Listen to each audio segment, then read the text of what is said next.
The problem with America isn't that it's lost its way or that it isn't prey enough or anything like that. It's far simpler, almost intrinsic. It's just too big. Yeah, I know. What's that crazy Englishman blathering about? We whop your asses in a war or something. What do you mean it's just too big?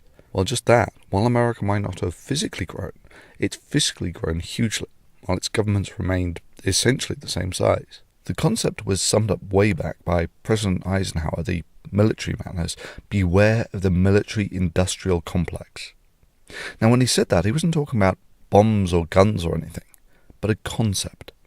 You see, once an industry gets to a certain size, a critical mass, so to speak, as with the trillion or so dollar military budget, they can effectively spend merely 1 part in 1,000 of their budget. That's $1 billion to convince a relatively small government of some 500 or so people in Washington that it's worth spending a tiny fraction more on their military. I mean, just so we're clear on the numbers, $1 billion would equate to $20 million for every member of Congress.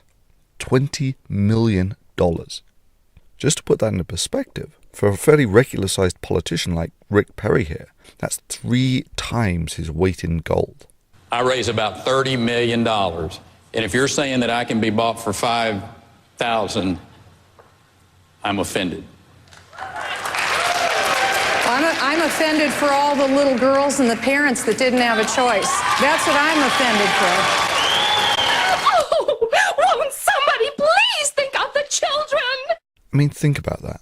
If the military with its $1 billion can convince Washington to increase the military spending by merely 1 part in 1,000, that would constitute a financial win for them, whether it's done in plain sight or through schemed loopholes by the back door, so to speak. Those are the macroscopic numbers. That's what I mean when I say it's just too big. The financial pressure that can be levied by a big industry for self-interest is just far more intensive in America. But does America really need a military budget as big as the rest of the world put together? I mean, here's a crazy suggestion. Why not take half of that money, that's $500 billion, and instead of building tanks and training soldiers, build some hospitals and train some doctors to treat whoever needs treating? I don't really see a problem with this.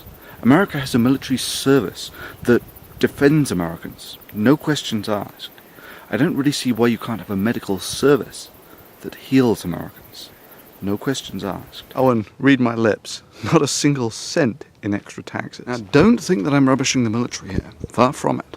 For anyone who is willing to put their life on the line as collateral for the defense of the virtues and the freedoms of a great civilization, it commands respect. But the bottom line is, a life saved is a life saved.